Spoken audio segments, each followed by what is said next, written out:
हाय, good afternoon. सास बहू और सेंसेक्स के आज के इस एपिसोड में आप सबका स्वागत। आज हम लोग की मदद करने के लिए हेम सिक्योरिटीज की पुणे से आस्था जैन जुड़ चुकी हैं आपकी स्क्रीन पर। Aastha, hi, good afternoon, festive greetings, शुभ दीपावली। बातचीत की शुरुआत करूंगा। पहले toll free number, WhatsApp number, Twitter IDs please screen पर लेकर आइएगा। आप लोग रीच आउट करिएगा। अब आज तो नहीं, लेकिन आने वाले सब्सिक्वेंट एपिसोड्स में कोशिश होगी आप लोग की ज़्यादा से ज़्यादा क्वेरीज हम लोग इस प्लेटफॉर्म सास बहू और सेंसेक्स में उठा सकें। मार्केट स्क्रीन्स पर आएंगे अच्छे मोमेंटम के बाद, थोड़ा सा कंसोलिडेशन टाइप फील देता हुआ। 1/4% दबाव के साथ निफ्टी इस समय 40 अंक कमजोर। हमने 17,800 के ऊपर के लेवल्स आज खुलते देखे थे बाजार में, वो 810, 811 के जो, तो वहां से कुछ कूल ऑफ होते हुए हम लोग कहां 800 प्लस के लेवल्स और कहां 700 के नीचे 125 अंकों के आसपास के दबाव के साथ भारतीय बाजार दिन के हाई से इस समय कामकाज करता हुआ। तो थोड़े से गेन्स प्रॉफिटेबल से हटाए गए हैं, ठीक भी है। कल एक मार्केट हॉलिडे है और परसों जब हम लौटेंगे तो हम मंथली एक्सपायरी की तैयारी कर रहे होंगे, तो थोड़ी सी प्रॉफिट टेकिंग स्क्रीन्स पर बैंकिंग जिस पॉकेट ने मोमेंटम को तमाम टाइम फ्रेम्स में लीड किया, इवन पिछले ट्रेडिंग सेशन में और पिछले हफ्ते मोमेंटम स्ट्रांग था, वो भी 1/4% के आसपास की हल्की नरमी के साथ। अगर थोड़ा सा लंबा चार्ट 3 मिनट टाइप उठाएंगे तो आपको समझ में आएगा कंसोलिडेशन टाइप है, थोड़ी सी प्रॉफिट टेकिंग ऊपरी स्तरों पर आती है और कुछ नहीं। हाँ, ये जरूर है कि आज जब लार्ज कैप थोड़ा रेस्ट डे देख रहे हैं तो मोमेंटम ब्रॉडर मार्केट्स पकड़ते हैं, तो मिड कैप स्क्रीन्स पे दिन के हाईस पर इस समय 0.5% के उछाल के साथ कामकाज होता हुआ। ब्रेथ ठीक है, ब्रेथ निगेटिव है। वो क्या है, 1.5:1 का रेशियो, 2 चढ़ रहे हैं तो उसके सामने 3 जो है अभी भी, सुबह से काफी देर से इसी तरह का रेशियो बना हुआ है, 3 दबाव में, यानी कि 40% market in green, almost 60% market in red. वो क्वांटिटी ऑफ स्टॉक्स आपकी स्क्रीन पर आते हुए। चलिए, मार्केट्स में तो ऐसे काम का बातचीत होती रहेगी। शो का प्रेमाइस से क्वेरी सॉल्व करना अप फ्रंट, उसी पर कर लिया जाए फोकस। आज हमें जाना है शामली यूपी, भिलाई और बरेली, और सब जुड़ चुके हैं। आप सबको गुड आफ्टरनून, थैंक यू इस प्लेटफॉर्म से कनेक्ट करने के लिए। सबसे पहले शामली यूपी जा रहा हूं और चंचल जुनेजा जी आपको आपकी स्क्रीन पे नजर आएंगी। चंचल मैम, हाय, गुड आफ्टरनून। चंचल मैम, पहली क्वेरी क्या है आपको? Happy Diwali ma'am. आपको भी दिवाली बहुत बहुत मुबारक हो। Thank you. मेरे पास एनएमडीसी के 400 शेयर हैं। हाँ, 140 रुपए के भाव में। तो अब जैसे ये डीमर्जर हो रहा है, तो इस समय मुझे ये रखने चाहिए या बेच देने चाहिए? आगे क्या संभावना है इसमें? एनएमडीसी लिया क्यों था? इस डीमर्जर के पर्सपेक्टिव से ही लिया था या नहीं सर, किसी और वजह से लिया? काफी टाइम पहले से लिया हुआ है मैंने। डीमर्जर की खबर मुझे बाद में मिली। 100 शेयर मैंने अभी हाल ही में लिए थे, लेकिन डीमर्जर मुझे बाद में पता चला इसका। हाँ, अच्छा, नहीं, ठीक है। तो ये लिया क्यों था? ये ट्रेडिंग जब लिया था डीमर्जर, बाद में पता चला, तो ट्रेडिंग का मन था चंचल मैम की कुछ लंबी अवधि के लिए एनएमडीसी खरीदा हुआ है? लॉजिक क्या था? इन्वेस्टमेंट के मुद्दे ही था, लेकिन आगे इसके घटने की संभावना ज्यादा मुझे महसूस हो रही है। डीमर्जर की मुझे पूरी तरह जानकारी भी नहीं है कि इसमें क्या होता है। जैसे बोनस शेयर मिलते हैं तो रेट बहुत ज्यादा डाउन हो जाते हैं एकदम। वो एडजस्टमेंट भी होता है कई बार, इसीलिए डाउन होता है। ठीक है, एक मिलता है तो कुछ जाएगा भी ना, तो जो निकला धंधा उसका स्टॉक पे इंपैक्ट आएगा और नया स्टॉक आपको मिल जाएगा। बात ठीक है, और बड़े सही दिन पे एनएमडीसी की क्वेरी आई है, क्योंकि आज तक जब हम लोग थर्सडे को लौटेंगे, मेरे ख्याल से स्पिन ऑफ की एक्स डेट है थर्सडे को, तो एनएमडीसी वही ये जो स्टील का धंधा अलग कर रहे हैं, कितना इंटरेस्टिंगली पॉइज्ड है ये स्टॉक। लिया तो ट्रेडिंग वाला था, अब खबरें आ रही हैं रख लिया जाए क्या एनएमडीसी? मेरी 140 की खरीद है। जी बिल्कुल, गुड आफ्टरनून आशीष। सबसे पहले तो सीजन ग्रीटिंग्स टू यू और पूरा सीएनबीसी आवाज परिवार को भी, और साथ में जितने भी हमारे दर्शक हैं उन सबको। अब अगर मैं यहाँ पे एनएमडीसी की बात करूं तो मेरे हिसाब से देखिए 28 अक्टूबर को इसका रिकॉर्ड डेट है, और इसमें क्या होगा कि एनएमडीसी का जो स्टील का शेयर मिलेगा और उसका रेशियो रहेगा 1:1, यानी कि अगर आपके पास एक शेयर एनएमडीसी के हैं तो आपको एक शेयर एनएमडीसी स्टील का भी मिलेगा। अब ये एनएमडीसी स्टील के शेयर आ गए हमारे अकाउंट में, अब क्या करना है? तो अब अब इंतजार करना है इसकी लिस्टिंग होने का, क्योंकि ये वापस से लिस्ट होंगे और उसके बाद आप इनके शेयर्स में भी मैम ट्रेड कर सकते हैं। अब आपको क्योंकि यहाँ पे फायदा हो रहा है, एनएमडीसी स्टील के शेयर्स आपके पास आ रहे हैं, तो थोड़ा सा प्राइस में भी हमें आंसर देखने को मिलेगा। तो इसलिए आप यहाँ पे घबराइए नहीं, बिल्कुल अपनी इस पोजीशन को होल्ड रखिए। 28 अक्टूबर को यहाँ पे डिटरमाइन हो जाएगा कौन एलिजिबल शेयर होल्डर्स हैं, और मेरे हिसाब से आप बिल्कुल एलिजिबल रहेंगे एनएमडीसी स्टील के शेयर पाने के लिए, जो कि 1:1 के रेशियो में मिलेगा। और उसके बाद जब ये लिस्ट होता है तो फिर आप इसमें कुछ करिए, अभी तो आप यहाँ पे मेंटेन करिए अपनी पोजीशंस को। ठीक बात। 28 को रिकॉर्ड डेट, 27 को एग्स डेट, वही परसों। तो एग्स डेट है तो मतलब जिन जिन जो आज ले लेंगे स्टॉक वो एलिजिबल होंगे। रिकॉर्ड डेट पे कंपनी की बुक्स पे उनका नाम होगा। अगर आप इच्छुक हैं तो उनके लिए है कि आपके लिए आज खरीदने का आखिरी मौका। चंचल जी के पास तो ऑलरेडी है। चंचल जी आप रुकिए इस समय, मैं अगली क्वेरी के लिए आता हूं आपके पास। बरेली जा रहा हूं। हुरिया कमाल जी आपको आपकी स्क्रीन पे नजर आएंगी। बरेली हुरिया मैम कौन सा, एक यूपी में भी एक एमपी में भी है, यूपी वाला है ना ये? यस यस, यूपी वाला सर। मैम क्या क्वेरी है आपकी? सर मेरी 3 क्वेरीज हैं। एक आईडीएफसी पर्स, पहले एक करते हैं ताकि मैं लौट के आऊंगा तो आपसे ज्यादा बात करता रहूंगा, रह के अच्छा लगेगा मुझे। Fine sir. जील के मेरे पास 3500 शेयर्स हैं एट द रेट ऑफ 245। मैं नीड टू नो कि फंडामेंटल्स भी अच्छे होते हैं, टेक्निकल्स भी अच्छे होते हैं, लॉन्ग बिल्डअप भी बहुत बढ़िया होता है, लेकिन शेयर कम्स डाउन इमीडिएटली। तो लॉन्ग की पोजीशंस में क्या परसेंटेज मतलब प्रॉफिट आपको वाइंड अप कर लेना चाहिए? माय क्वेश्चन है। तो ये लिया हुआ, ये फ्यूचर्स में पोजीशन बिल्डअप कर रखी है या लिया हुआ है, पोर्टफोलियो का पार्ट है? जी एंटरटेनमेंट कैश में लिया हुआ है। जी एंटरटेनमेंट। आज का सवाल सुना आपने, क्या करा जाए? मेरी खरीद है किस भाव पे मैम हमारी? डॉक्टर साहब क्वेरी दिखाइएगा एक बार प्लेट पे प्लीज। 245 बोला था ना आपने? Yes yes 245। आज तक क्या करा जाए भाई? आप होती तो क्या करती? जी को रखना था क्या? अभी लार्ज ट्रेड हुआ जिसमें मैं देख रहा था बहुत मार्की इन्वेस्टर्स, जितने डीआईआई जितने एफआईज के नाम याद हो सब चेक इन करते हुए स्टॉक पे नजर आए जब वो माल बिका था लार्ज ट्रेड में। क्या करना चाहिए जब इससे इतने लोग बुलिश हो रहे हैं, एक्यूमुलेट कर रहे हैं, खरीद रहे हैं? रख लूं क्या थोड़े टाइम के लिए, देखूं सोनी की सिनर्जीज कैसे प्ले आउट होती हैं? जी बिल्कुल, देखिए मैम आप यहाँ पे रखिए। दो चीजें हैं, टेक्निकली और फंडामेंटली, मैं दोनों आपको एक्सप्लेन करती हूँ, थोड़ा सा टाइम लूंगी। जी एंटरटेनमेंट में फंडामेंटल दो चीजें अच्छी हैं, क्योंकि जब भी इन चैनल्स का रेवेन्यू कहाँ से आता है? एड स्पेंड से। और जिस तरह से जो एफएमसीजी कंपनीज हैं वो अपना एड स्पेंड बढ़ा रही हैं, तो इनका सोर्स ऑफ रेवेन्यू स्ट्रॉन्ग हो रहा है। रेवेन्यू अच्छा आएगा तो परफॉर्मेंस, क्वार्टरली फाइनेंशियल परफॉर्मेंस भी अच्छी देती हुई नजर आएंगी और मार्केट्स वहां पे इसको तेजी की तरफ ले जा सकता है। तो एक ये काफी बड़ा यहाँ पे ट्रिगर है। दूसरी तरफ हम सभी देखते हैं ओटीटी प्लेटफॉर्म पे भी काफी लॉन्चेस हो रहे हैं, तो ये सब चीजें जो फंडामेंटल्स हैं वो ये इशारा कर रही हैं कि कंपनी अच्छी दिशा में जा रही है और लॉन्ग टर्म में रिटर्न देगी, लेकिन बहुत बड़े रिटर्न इस काउंटर पे मिलते नहीं है। अब मैं टेक्निकली इसको देखूं तो टेक्निकली मैम क्यों नहीं मिल रही? क्योंकि अभी एक ही रेंज में अटका हुआ है। रेंज अगर बनी हुई है तो वो बनी हुई है 240 से 290 के बीच में, और ये आने वाले कुछ महीनों तक इसी रेंज में अटका रहेगा, एटलीस्ट 1 महीने तक। तो आपको वहां पे पेशेंस रखना है, रिजल्ट्स को यहाँ पे क्लोजली वॉच करना है। मेरे हिसाब से यहाँ पे तेजी लौटेगी। एक बार 280-90 के ऊपर इसने चलना चालू करा तो आपको यहाँ पे बढ़िया रिटर्न देता हुआ काउंटर नजर आएगा। 308 से 325 तक के स्तर तक जा सकता है। बने रहना है।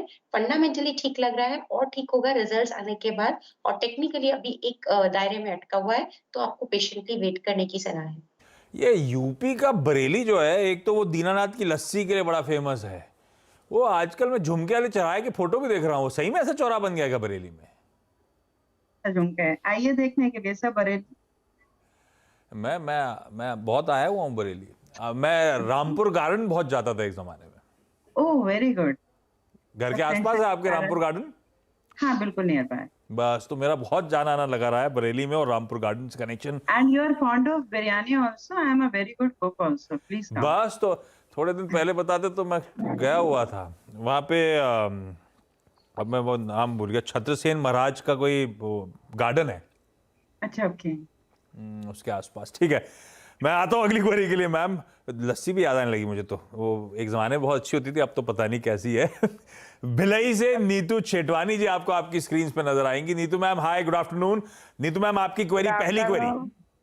Sir happy Diwali. Thank you Neetu ma'am, आपको भी।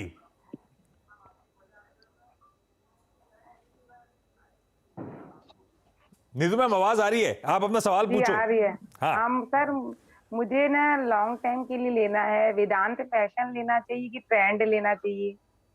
अच्छा, आपने क्यों डिसाइड किया ये दोनों के बीच में? बस मुझे इसको देख के लगता था कि लेना चाहिए। आस्था देख के लग रहा है लेना चाहिए। अब इन दोनों में दोनों चले भी बहुत हैं, ऐसा नहीं है, चुना सही है। ये आजकल domestic stories, consumer centric stories out perform कर रही है, वेदांत फैशन भी और ट्रेंड भी। दोनों में से, अच्छा, दोनों में लेना चाहिए नहीं लेना चाहिए, पोर्टफोलियो में रखना चाहिए नहीं रखना चाहिए? और रखने के लिए अगर एक ही विकल्प है, एक ही रखना चाहता हूं, तो कौन सा? देखिए, मुझे तो दोनों ही काउंटर पसंद आते हैं, वेदांत फैशंस और ट्रेंड। इनफैक्ट मैंने रिकमेंड भी किया हुआ है ट्रेंड तो आपके चैनल पे, तो दोनों ही काफी अच्छे हैं। अब हमें बहुत बारीक यहाँ डिफरेंशिएशन करना पड़ेगा अगर किसी एक को लेना है, क्योंकि टिकट साइज भी दोनों का ऑलमोस्ट बराबर है। वेदांत फैशंस की बात करें तो मैम, इनका जो फाइनेंशियल्स है वो काफी ज्यादा मजबूत है। जो रेशियोज हम लोग देखते हैं, वो चाहे से मैं return on equity, capital employed, कुछ भी देखूं, ग्रॉस मार्जिन काफी ज्यादा अच्छे हैं इनके, क्योंकि हम सब जानते हैं मान्य वर्ग का यहाँ पे प्राइस में कभी भी डिस्काउंट मिलता नहीं है। इनफैक्ट आपने भी अगर शॉपिंग की होगी तो इनके मार्जिन काफी बढ़िया हैं। मैंने कौन सा पार्क बोल दिया था यार? तो मार्जिन अच्छे हैं इनके, और मेरे हिसाब से वेदांत फैशंस की तरफ आप एक रुख बना सकते हैं। वैसे दोनों ही काउंटर अच्छे हैं, मैं दोनों के ही आपको खरीदने की सलाह दूंगी, लेकिन फिर भी एक पर्टिकुलर चॉइस है तो आप वेदांत फैशंस को लीजिए, लॉन्ग टर्म के लिए भी अच्छा है। इनिशियल टारगेट्स तो इसमें 1550 के रहेंगे, लेकिन ऊपर में और अच्छे लेवल से हमें दिखाता हुआ नजर आएगा। तो ये हो गई आपका क्वेरी सॉल्व। नीतू मैम, अगली क्वेरी के लिए लौटता हूं, क्विकली एक एक राउंड और कर लेता हूं क्वेरीज का। चंचल मैम, अगला स्टॉक। सर, बॉम्बे डाइंग में क्या करना चाहिए? है क्या ऑलरेडी? हाँ जी सर। लंबी अवधि के लिए रखा हुआ है क्या? ये लॉन्ग टर्म वाला पिक है कि ट्रेडिंग वेडिंग के लिए लिया था? लॉन्ग टर्म में है सर, लॉन्ग टर्म। भाई, लंबी अवधि के लिहाज से बॉम्बे डाइंग आस्था बहुत दिनों बाद ये स्टॉक रडार पे आया है। कैसा लगता है, क्या करना चाहिए? लॉन्ग टर्म के लिए रखना चाहिए नहीं रखना चाहिए पोर्टफोलियो में? आशीष, वैसे तो चार्ट्स यहाँ पे इतने कुछ अच्छे नहीं है, लेकिन फिर भी मेरे हिसाब से रखा जा सकता है लॉन्ग टर्म के लिए, और इनिशियल टारगेट इसमें 100 रुपए, 110 रुपए का सेट किया जा सकता है। इनके पास ऑलरेडी है, रखूं और 100 के आसपास निकल जाऊं, ये रखने लायक लॉन्ग टर्म के लिए है कि नहीं आस्था? और रख लीजिए मेरे हिसाब से, और 100 के आसपास आए तो थोड़ा सा प्रॉफिट बुक करिए। अच्छा, हुरिया मैम, अगली क्वेरी जी एंटरटेनमेंट के बाद जो ज्यादा इंपॉर्टेंट है। IDFC first. लिया हुआ है Huriya ma'am? IDFC first bank sir. हाँ, लिया हुआ है ऑलरेडी कि लेने का मन बना रहे हो आप? नहीं, ले रखे हैं मैंने एट द रेट ऑफ 48। और ये लॉन्ग टर्म के हिसाब से लिया हुआ है? आई थिंक जब ये डाउन आया था तब मैंने खरीदा था, उसके पास से रखे हुए हूँ। तो लेने का पर्पस ये था कि सिर्फ डाउन आया था, या कुछ और भी आप टेक्निकल्स, फंडामेंटल्स भी देखे थे, या किसी ने कुछ रिकमेंड किया था?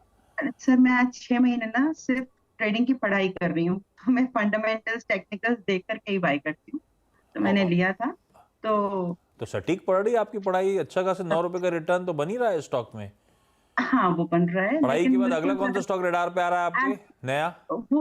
वो उसमें मेरे को धोखा हो गया ऐसा। वो मैंने सागरदीप एलॉय लिए थे 1200 shares at the rate of 4439।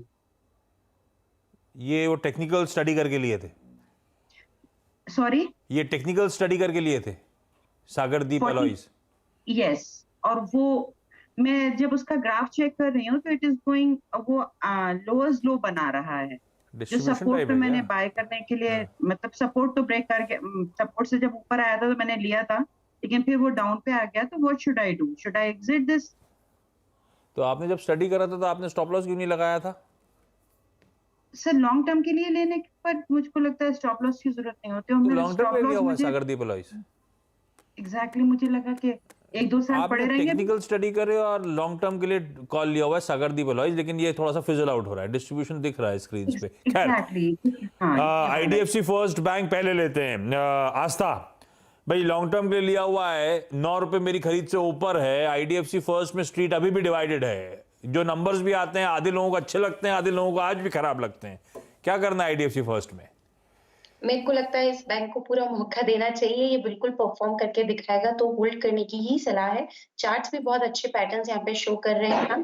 वैसे भी आप देख ही रहे हैं कि higher highs higher lows formation हमेशा इंडिकेशन करता है स्ट्रेंथ की तरफ, तो मेरे हिसाब से ये तेजी में ही रहेगा। वीकली चार्ट्स पे अच्छी फॉर्मेशन है, बने रहिए मैम। इनिशियल टारगेट तो इसमें जो मुझे लगता है वो तकरीबन 70 रुपीज के आसपास के रहेंगे, तो अभी तो होल्ड रखना है आईडीएफसी फर्स्ट बैंक को। होल्ड रखें। अच्छे बैंक फ्लेवर में भी हैं वैसे आजकल, रह रहे कि अच्छी तेजी देखने को मिल रही है। आईडीएफसी होल्ड है।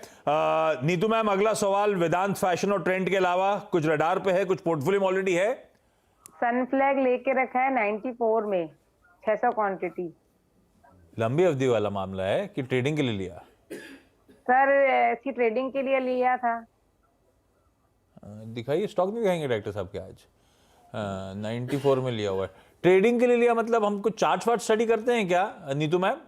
No sir. फिर सर वो सेठी साहब ने बोला था तो लिया था। किसी साहब ने बोला तो लिया हुआ है। चलिए, रिकमेंडेशन थी इसलिए लिया था। आज तक क्या करें भाई, सनफ्लैग आयरन 11-12 रुपए नीचे चल रहा है। इतनी स्ट्रेंथ नहीं लग रही है टू बी वेरी ऑनेस्ट। मेरे हिसाब से तो मैम एक बार आप एक स्टॉप लॉस लगा लीजिए 71 का, अगर ट्रिगर होता है तो निकल ही जाइएगा, इसमें रुकने जैसा कुछ है नहीं। तो फिर भी एक बार 71 के स्टॉप लॉस के साथ तो आप वेट करिए, क्योंकि अगर थोड़ी सी स्ट्रेंथ आई तो शायद ऊपर में अच्छे मौके दे देगा 90-95 के आसपास निकलने के, तो अभी बने रहना है। लेकिन अगर किसी भी वजह से खराब होते हैं रिजल्ट, स्टॉप लॉस ट्रिगर होता है, तो फिर एग्जिट ही करना है, उसको फिर आगे कैरी मत करें। हाँ मैम, थोड़ा सा ध्यान रखिएगा, खास तौर पे स्टॉप लॉसेस का। थोड़ा सा गड़बड़ा गया ये ट्रेड। अच्छा वो सॉरी, वो सागरदीप ट्रैक करते हो क्या आस्ताब, या छोड़ दिया जाए? देखिए सागरदीप अलॉयज के यहाँ पे देखा जाए तो चार्ट्स बिल्कुल भी यहाँ पे सपोर्टिव नहीं है, और मैम तो खुद स्टडी करते हैं, तो मैम ने भी देखा होगा यहाँ पे चार्ट्स अच्छे नहीं है, इसीलिए मैं तो एग्जिट करने की ही सलाह दूंगी। लेकिन क्योंकि बहुत बड़ा लॉस हो रहा है और एक होप हम हमेशा रखते हैं कि शायद थोड़े ऊपर में निकले तो लॉस कम हो, सिर्फ उसी वजह से 23 रुपए के स्टॉप लॉस के साथ बने रहिए। ट्रिगर हुआ तो मैम एक बार हिम्मत करके निकलिए, मेरे हिसाब से बेटर रहेगा। पर वो 5 रुपए नीचे स्टॉप लॉस तो और नुकसान, बहुत दूर स्टॉप लॉस है, कोई पास वाला नहीं है क्या? तो 5 रुपए में तो बहुत नुकसान और बढ़ जाएगा। तो 25 के आसपास का लगाइए। ठीक है, 25 या 26 के आसपास का। हाँ तो ठीक है, ये हो गया कॉल। ठीक है, चलिए भाई, आप सबका जुड़ने के लिए बहुत बहुत धन्यवाद। आस्था आपका भी बढ़िया तरीके से सारी क्वेरी सॉल्व करने के लिए। क्विकली छोटा सा ब्रेक ले रहा हूं, ब्रेक के उस पार जब लौटेंगे तो आज का एक मार्केट अपडेट।